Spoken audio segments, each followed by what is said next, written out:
श्री कृष्ण लीला। श्री सुखदेव जी कहते हैं, परीक्षित, भगवान श्री कृष्ण ने चानूर आदि के वध का निश्चित संकल्प कर लिया। जोड़ बध दिए जाने पर श्री कृष्ण चानूर से और बलराम जी मुष्टिक से जा भिड़े। वे लोग एक दूसरे को जीत लेने की इच्छा से हाथ बांधकर और पैरों में पैर अड़ाकर बलपूर्वक अपनी अपनी ओर खींचने लगे। वे पंजों से पंजे, घुटनों से घुटने, माथे से माथा और छाती से छाती भिड़ाकर एक दूसरे पर चोट करने लगे। इस प्रकार दांव पेच करते करते अपने अपने जोड़ीदार को पकड़कर इधर उधर घुमाते, दूर ढकेल देते, जोर से पकड़ लेते, लिपट जाते, उठाकर पटक देते, छूट कर निकल भागते और कभी छोड़कर पीछे हट जाते थे। इस प्रकार एक दूसरे को रोकते, प्रहार करते और अपने जोड़ीदार को पछाड़ देने की चेष्टा करते।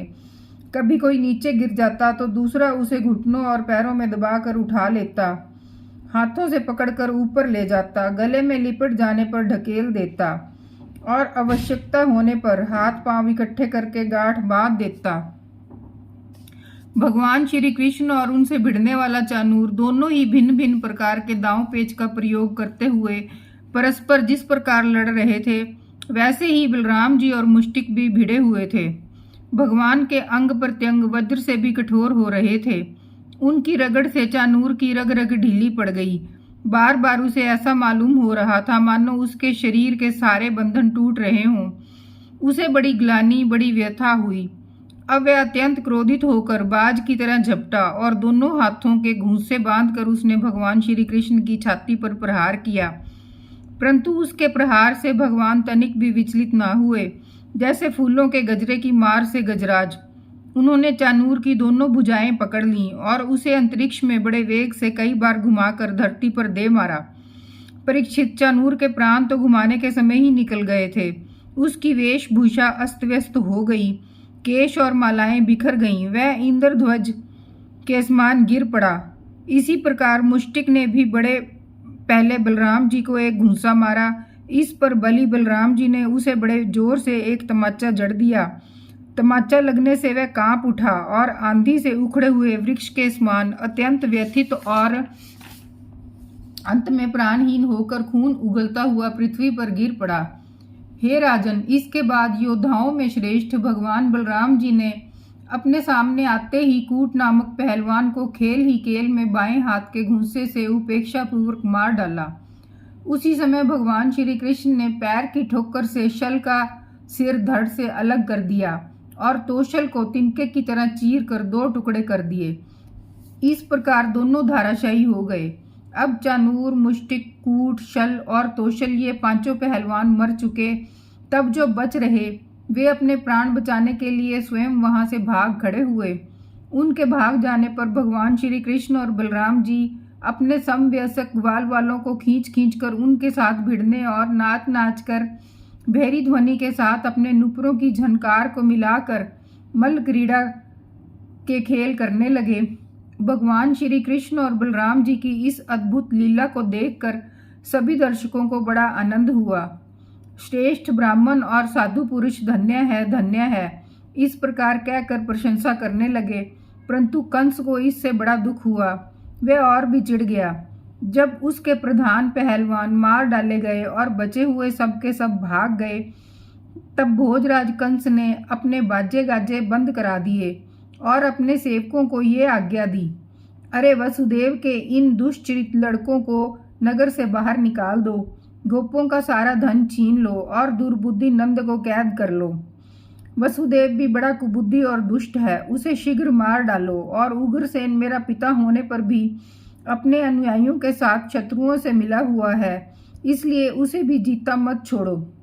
कंस इस प्रकार बढ़ चढ़कर बकवाद कर रहा था कि अविनाशी श्री कृष्ण कुपित होकर फुर्ती से वेग पूर्वक उछल कर लीला से ही उसके ऊंचे मंच पर जा चढ़े।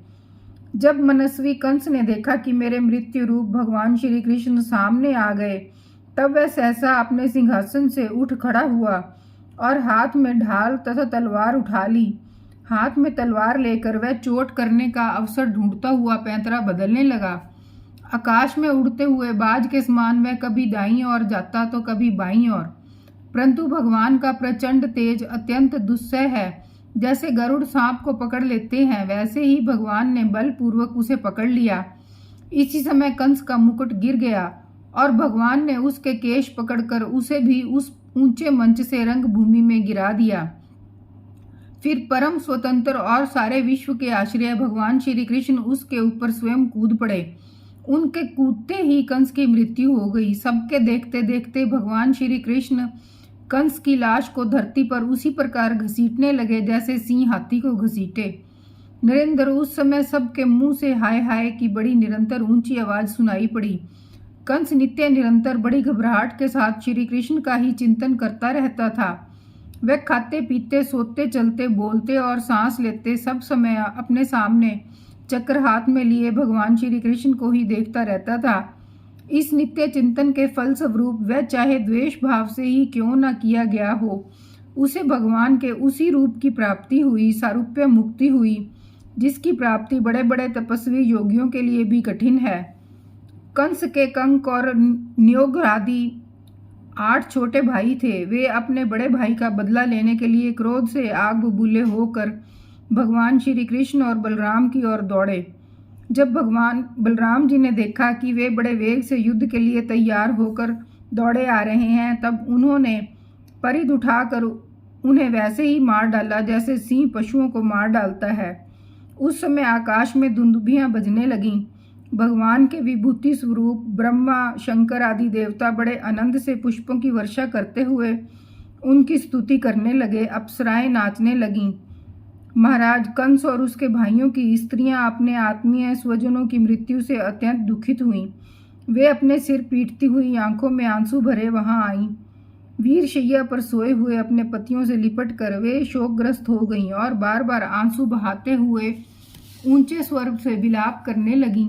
हा नाथ, हे प्यारे, हे धर्मज्ञ, हे करुणामय, हे अनाथ वत्सल, आपकी मृत्यु से हम सबकी मृत्यु हो गई। आज हमारे घर उजड़ गए, हमारी संतान अनाथ हो गई। पुरुष श्रेष्ठ, इस पुरी के आप ही स्वामी थे। आपके विरह से इसके उत्सव समाप्त हो गए और मंगल चिन्ह उतर गए। ये हमारी ही भांति विधवा होकर शोभाहीन हो गई। स्वामी, आपने निरपराध प्राणियों के साथ घोर द्रोह किया था, अन्याय किया था, इसी से आपकी यह गति हुई। सच है, जो जगत के जीवों से द्रोह करता है, उनका अहित करता है, ऐसा कौन पुरुष शांति पा सकता है। ये भगवान श्री कृष्ण जगत के समस्त प्राणियों की उत्पत्ति और प्रलय के आधार हैं। यही रक्षक भी हैं। जो इनका बुरा चाहता है, इनका तिरस्कार करता है, वह कभी सुखी नहीं हो सकता। श्री शुकदेव जी कहते हैं, परीक्षित, भगवान श्री कृष्ण ही सारे संसार के जीवन दाता हैं। उन्होंने रानियों को ढांढस बंधाया, सांत्वना दी, फिर लोक रीति के अनुसार मरने वालों का जैसा क्रियाक्रम होता है वह सब कराया। तदनंतर भगवान श्री कृष्ण और बलराम जी ने जेल में जाकर अपने माता पिता को बंधन से छुड़ाया और सिर से स्पर्श करके उनके चरणों की वंदना की। किंतु अपने पुत्रों के प्रणाम करने पर भी देवकी और वसुदेव ने उन्हें जगदीश्वर समझकर अपने हृदय से नहीं लगाया। उन्हें शंका हो गई कि हम जगदीश्वर को पुत्र कैसे समझें।